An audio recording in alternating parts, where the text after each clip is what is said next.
I'm Bustopher Jones, the richest cat in the Jellicle Ball. My visits are occasional to the senior educational, and it is against the rules for any one cat to belong both to that and the joint superior schools.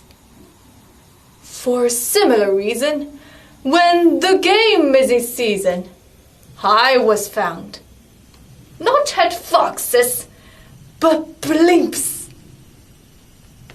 I'm frequently seen at the gay stage or scene, which is famous for its wrinkles, and shrimps. If I'm seen in a hurry, that's probably curry at the Siamese or at the glutton.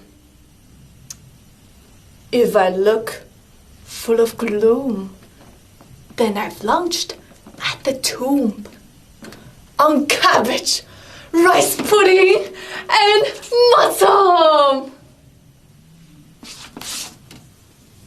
Okay, that's all. See you next time.